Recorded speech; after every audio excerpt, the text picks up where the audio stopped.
En los medios de desinformación y en la calle se escucha hablar a menudo de la carga mental femenina, de cómo las mujeres parecen estar permanentemente atentas a las necesidades de las personas de su entorno más próximo, que si los niños, que si el trabajo, que si las tareas del hogar, que si lo tengo que hacer todo yo, que no llego, que nadie me ayuda.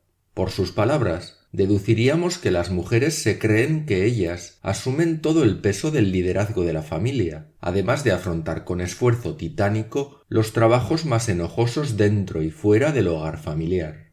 Y todo ello decorado además con la idea de la falta de reconocimiento social por el permanente, agotador e invisible esfuerzo de las mujeres que las desgastaría mental y físicamente. Este decorado casi teatral pretende denunciar la presión social existente para que las mujeres asuman injustamente más tareas de las que pueden llevar a cabo a costa de su salud, cuando en realidad dicha escenificación podría atribuirse más fácilmente a personalidades obsesionadas con el orden y el control, con niveles elevados de perfeccionismo y autoexigencia, que les llevaría a responsabilizarse en exceso para crear el discurso de la carga mental, como medio para conseguir saciar sus elevadas necesidades de reconocimiento y atención social. Quizá, si dejaran de responsabilizar a los demás por las consecuencias de sus propias decisiones vitales, si miraran en su interior y se dieran a sí mismas un respiro, podrían deshacerse del nerviosismo producido por la carga mental femenina. Pero existe otra carga mental, menos mediática, y con consecuencias más graves para la propia persona que las de sentir un ligero estrés por no tener tiempo para llevar al niño al dentista. Hablamos aquí de la carga sexual masculina. La juventud de los hombres está cargada de energía que se acumula en forma de excitación sexual, que el joven necesita exteriorizar para darle salida. Este estado mental de excitación puede llevarle a poner su propia vida en peligro. La excitación sexual se puede explicar a través del efecto Coolidge, que se da en todas las especies animales y por el que cuando una hembra receptiva entra en el campo visual u olfativo de un macho, el macho experimenta una oleada de excitación sexual acompañada de una tensión nerviosa similar al estrés por la presión que siente para que no se le escape la oportunidad de tener un encuentro sexual con esa hembra receptiva. En este estrés consiste la carga sexual masculina, que conduce a una larga serie de consecuencias perjudiciales para el hombre. El efecto Coolidge toma su nombre de Calvin Coolidge, presidente de los Estados Unidos en el año 1923. Un día, el señor Coolidge y señora fueron a visitar una granja. Mientras el señor Coolidge se dedicaba a las obligaciones protocolarias de su cargo, su señora se fue a dar una vuelta por la granja. Cuando llegó al gallinero, observó que había una actividad frenética, pues un gallo no paraba de inseminar a las gallinas. Intrigada, preguntó al granjero que cuántas veces hacía eso el gallo al día, y el granjero le respondió que docenas de veces. Impresionada, la señora Coolidge le pidió al granjero que no se olvidara de comentarle al señor Coolidge la frecuencia con la que el gallo tenía sexo con las gallinas. El granjero se lo dijo al señor Coolidge en cuanto le vio. El presidente, escuchando atentamente, preguntó al granjero a continuación: ¿siempre con la misma gallina? No, dijo el granjero, con una distinta cada vez. Pues vaya usted y cuéntele eso mismo a la señora Coolidge. El hombre, por sus instintos biológicos naturales, está condicionado para estar siempre alerta a las señales sexuales que puedan provenir de una mujer, sean estas señales reales o fingidas. Si seguimos aquí la neurosis de la lógica feminista, podríamos llegar a la conclusión de que la frustración generada por el hecho de que una mujer emita señales sexuales que no está dispuesta a satisfacer se podría considerar como un tipo específico de violencia contra los hombres.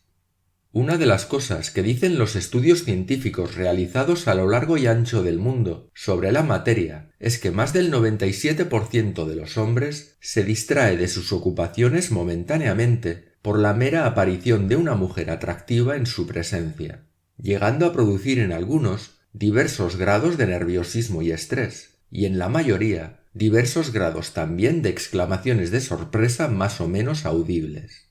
En nuestras sociedades urbanas, un hombre puede encontrarse con varias mujeres atractivas diferentes todos los días, ya sea en el trabajo, en los estudios, en un bar o en la playa, y que dependiendo del grado de atractivo o de la estrechez de una prenda, le producirán al hombre algún grado mínimo de nerviosismo, desconcentración en sus asuntos, despistes en su trabajo o incluso accidentes de tráfico. Puede parecer chusco, gracioso y hasta divertido decirlo de esta manera, pero es la pura realidad. Las consecuencias no terminan aquí. El coeficiente intelectual de los hombres y su rendimiento cognitivo disminuyen cuando interactúan sexual y sentimentalmente con una mujer. Esto quiere decir que las relaciones sentimentales con las mujeres provocan la disminución de la inteligencia de los hombres. En dos palabras, enamorarse atonta. Aunque ni tan siquiera es necesaria la presencia de la mujer para perder capacidades cognitivas. A menudo basta con que un hombre sepa que al día siguiente se encontrará con la mujer que le gusta para que ya actúe con sus capacidades mermadas. Aunque lo intente, no puede calmarse. Está nervioso anticipándose a lo que pueda ocurrir con ella. Dedicará todo su esfuerzo a causarle una buena impresión, y ese esfuerzo le tendrá inquieto bastante tiempo antes del encuentro. Esto ocurre incluso aunque el hombre no tenga ninguna información real acerca del atractivo de esa mujer, como ocurre con las interacciones a través de Internet. Lo más llamativo de esta situación es que las mujeres no pierden capacidad cognitiva en sus encuentros con los hombres, quizá porque la mujer sabe que la decisión de si un hombre tendrá sexo con ella o no es suya, por lo que está en una posición realmente cómoda, y ni siquiera le hará falta decir que solo sí es sí ni que no es no para darse a entender. En contraposición al hombre, que aun poniendo toda la carne en el asador, no puede saber si tendrá éxito con ella o no, y esa situación le genera en mayor o menor medida nerviosismo y estrés. Si no tiene éxito se sentirá mal, y si la falta de éxito es continuada y reiterada, el hombre padecerá cuadros de frustración, depresión y disminución continuada de su autoestima. En cambio, si tiene éxito, se producirá en él el efecto contrario. El hombre se sentirá eufórico y si el éxito es frecuente, su autoestima puede ascender a niveles insospechados. La vida está llena de hombres que intentan con todas sus fuerzas impresionar a una mujer, lo cual a muchos les agota por completo, les hace cometer errores, tartamudear o sonrojarse en presencia de una mujer que les parezca atractiva.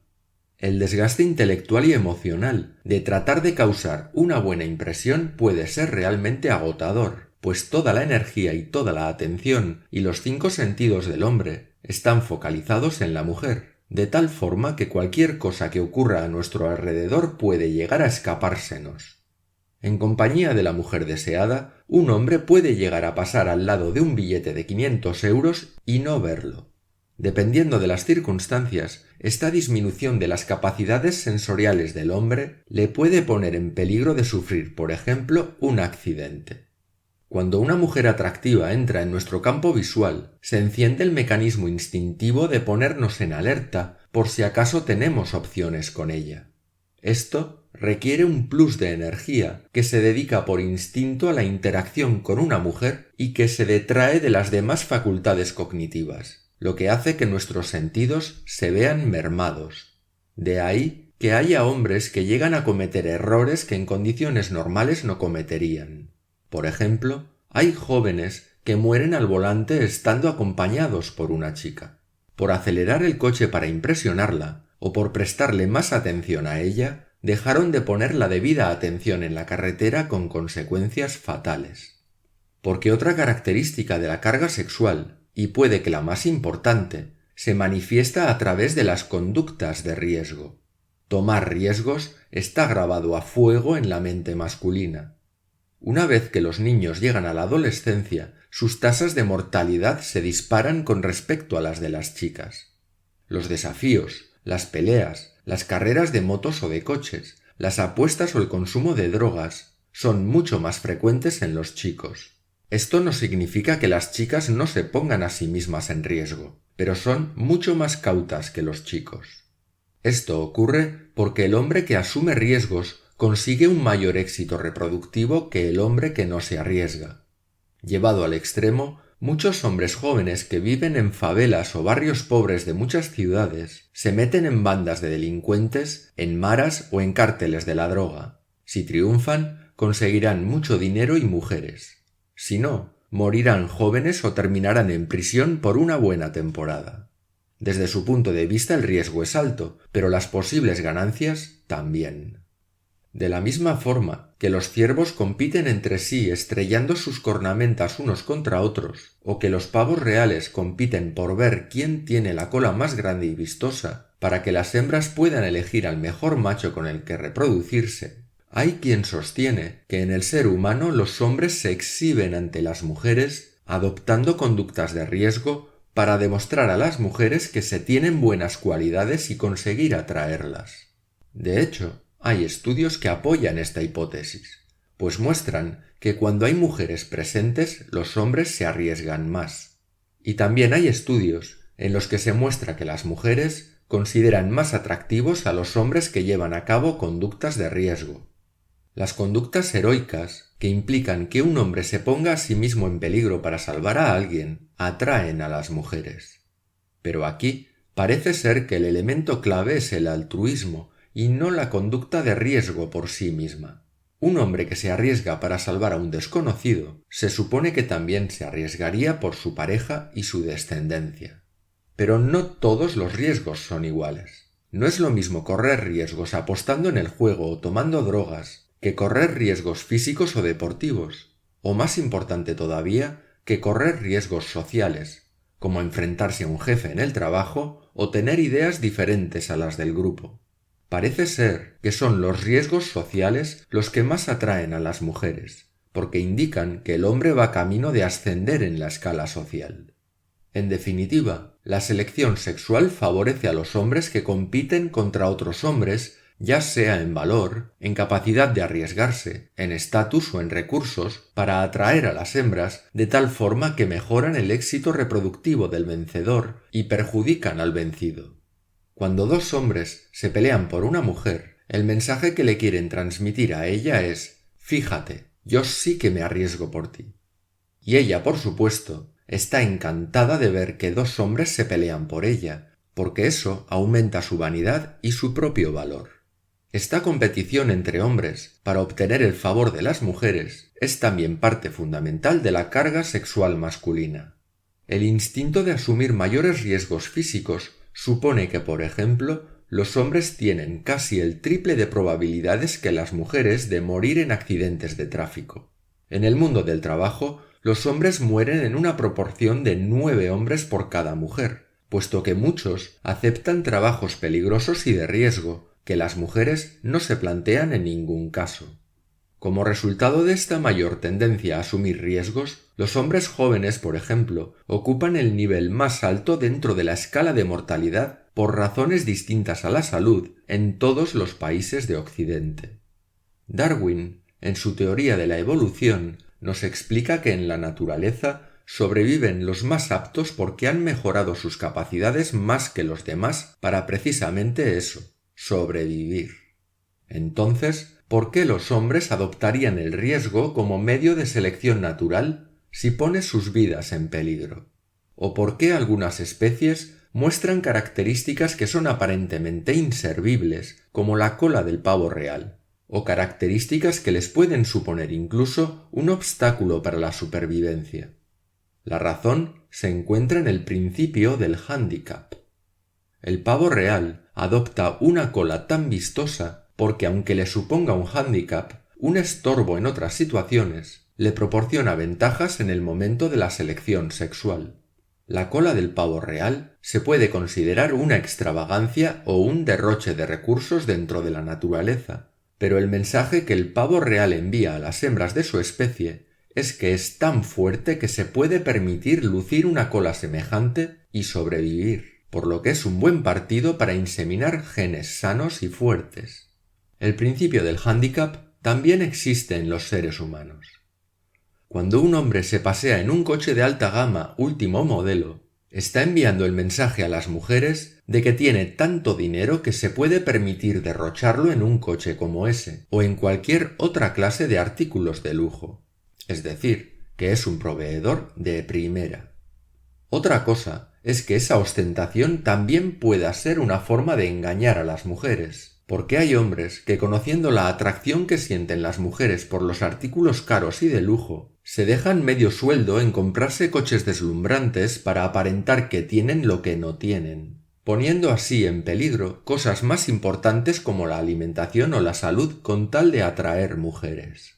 Por lo tanto, en términos puramente biológicos, los hombres se arriesgan más o derrochan más para poder atraer a las mujeres y para intimidar también a otros rivales en su competencia por esas mismas mujeres. Esta mayor asunción de riesgos sería el mecanismo de adaptación y evolución del hombre en su lucha por el éxito en la reproducción, al enviar a las mujeres un mensaje que dice: «Tengo tanta seguridad en mí mismo y en mis capacidades que puedo arriesgarme sin que me pase nada o puedo derrochar recursos sin empobrecerme». Es como si la capacidad de asumir riesgos o la de derrochar recursos revelase algo a las mujeres sobre la calidad de nuestros genes y de nuestra constitución biológica. Por lo demás, el deseo de acceder a las mujeres atractivas impulsa a los hombres a dejar de lado la prudencia y la sensatez, y por ende los vuelve más impacientes. La impaciencia sexual del hombre es relativamente fácil de manipular para la mujer que se sabe deseada. Las mujeres saben que si se resisten algún tiempo al deseo del hombre, éste se mostrará impaciente por saciar su deseo y estará dispuesto a pagar un mayor precio por conseguir colmar su excitación. Para la mujer, entregarse con facilidad no es suficientemente rentable, porque lo que se consigue fácil se olvida fácil, y como dice el dicho, después de metido, nada de lo prometido. Los hombres, movidos por la impaciencia, son fácilmente manipulables por las mujeres para que tomen decisiones de manera impulsiva y no razonada que en situaciones normales no tomarían por ir en contra de sus intereses.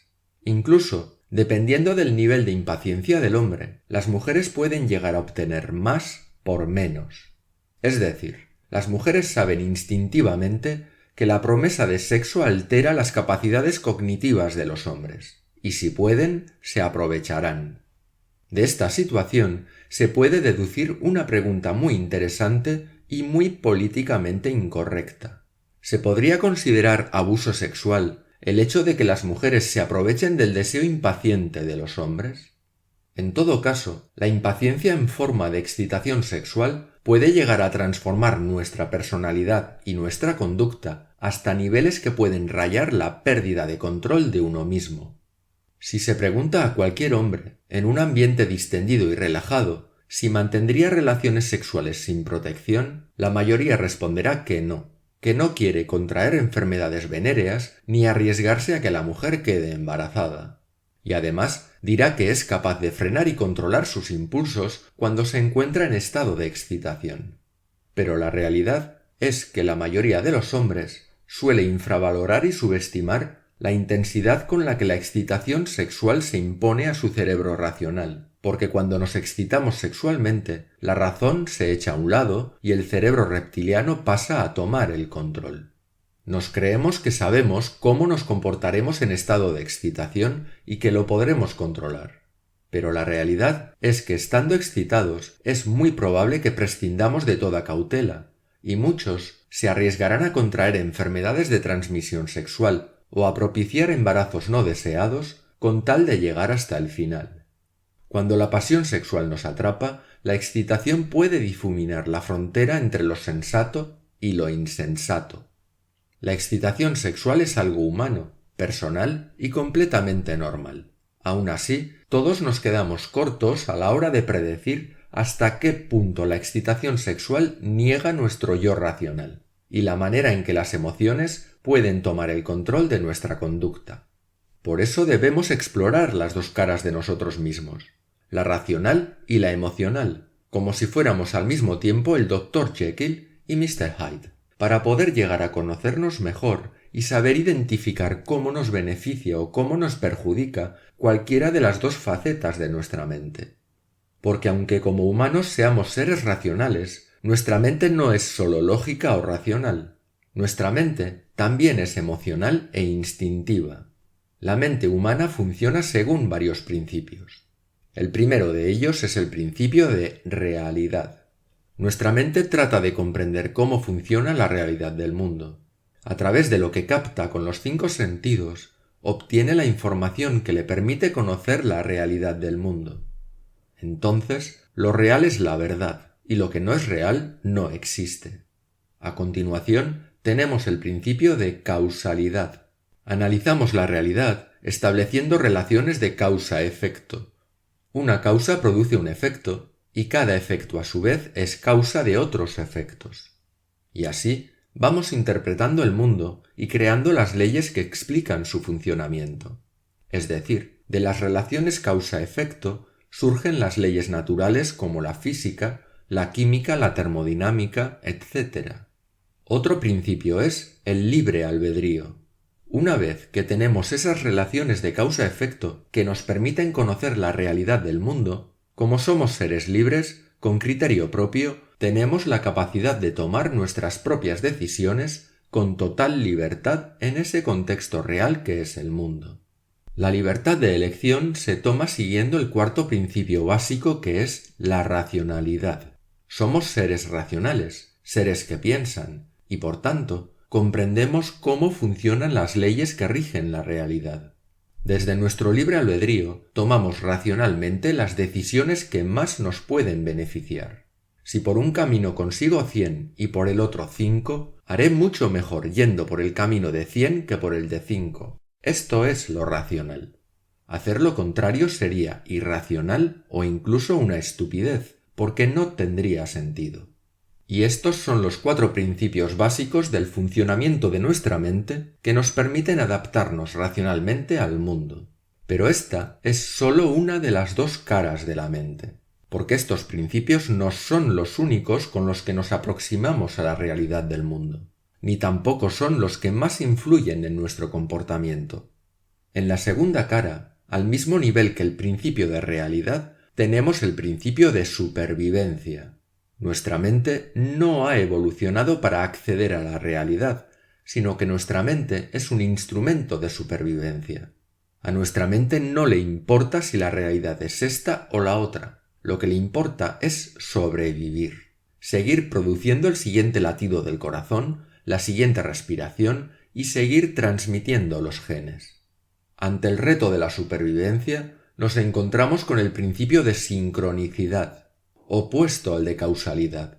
Aunque la razón nos diga que sí, nuestra mente en realidad no se guía por las relaciones de causa-efecto. La sincronicidad supone que 2 fenómenos que se repiten en el tiempo y en el espacio, uno detrás de otro, los relacionamos como causa y efecto. La sincronicidad se entiende mejor si tomamos el ejemplo del perro de Pavlov. Se toca una campana y se sirve la comida, repitiéndose el proceso una y otra vez. Para el perro, la campana se convertirá en la causa y la comida será el efecto. Racionalmente sabemos que la comida no viene de la campana, pero cuando la escuchamos nos entra hambre porque sabemos que es la hora de comer. La sincronicidad es, en definitiva, la manera fácil, la manera precipitada de llegar a conclusiones de causa-efecto.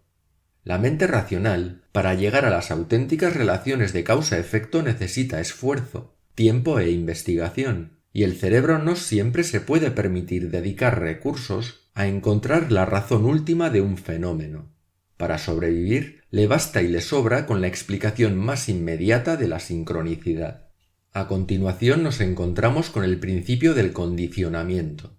El libre albedrío nos dice que somos seres completamente libres para tomar decisiones, pero la capacidad de tomar decisiones en libertad está limitada por el condicionamiento.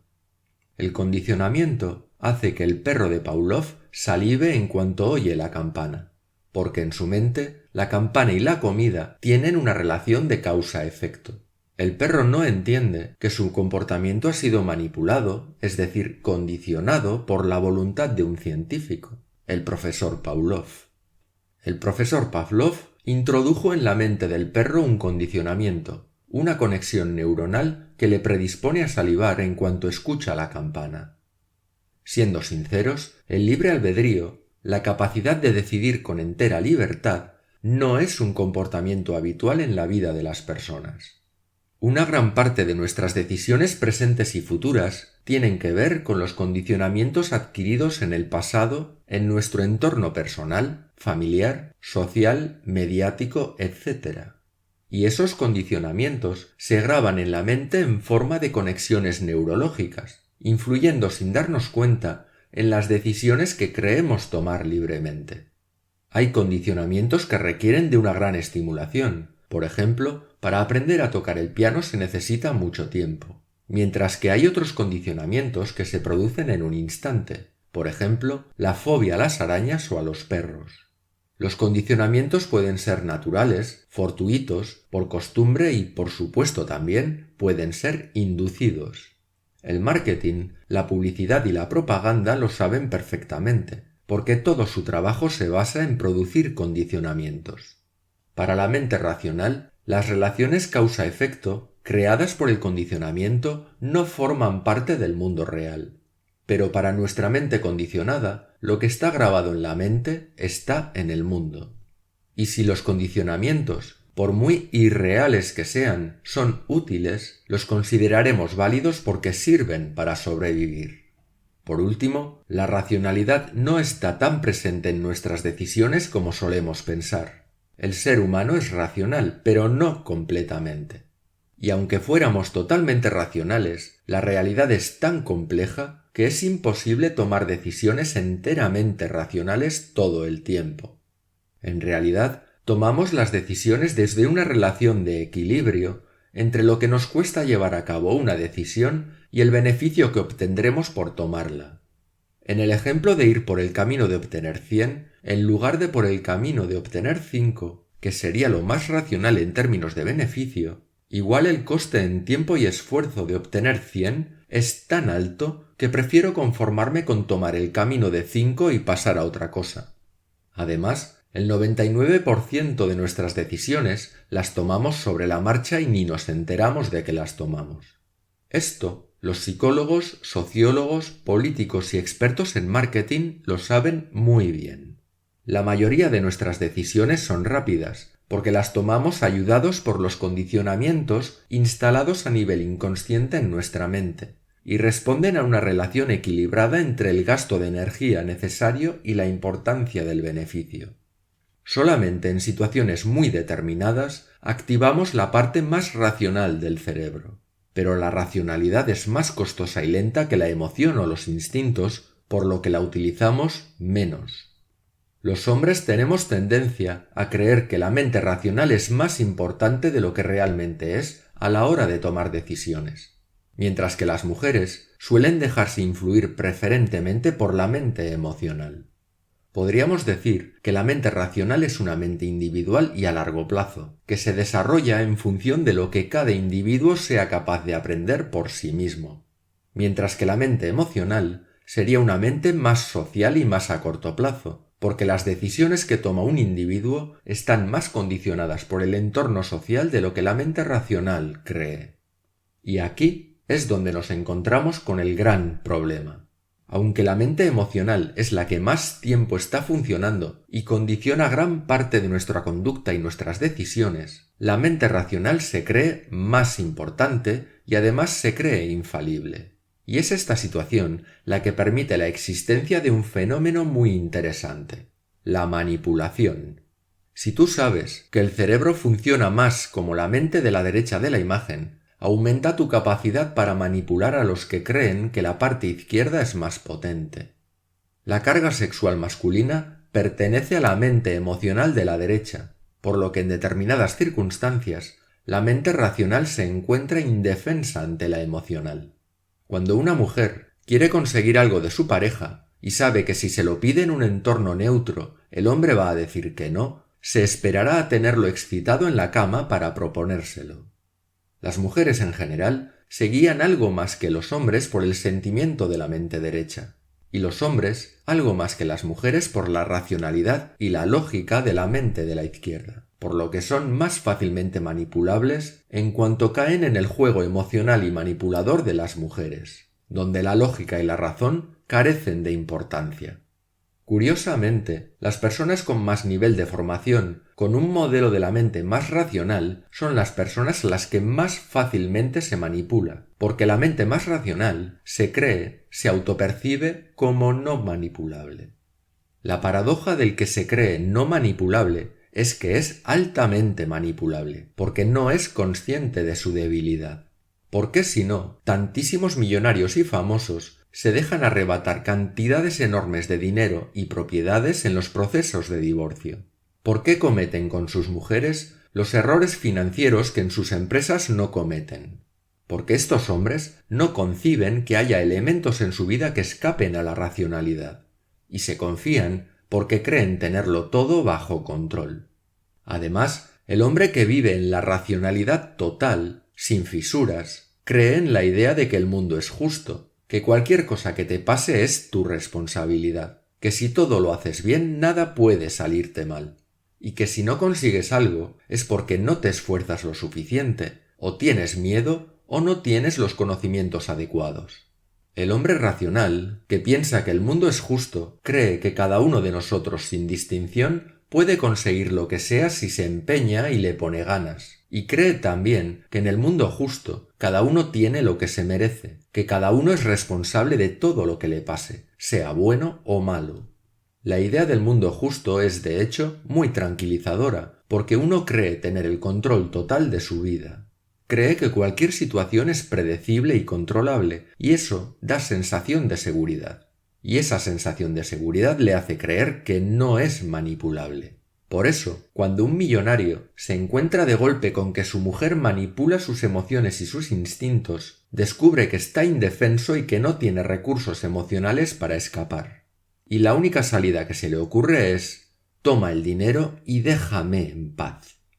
La esencia de todo esto es que somos mucho más que un cerebro racional y que somos profunda y fácilmente manipulables debido a la carga sexual masculina.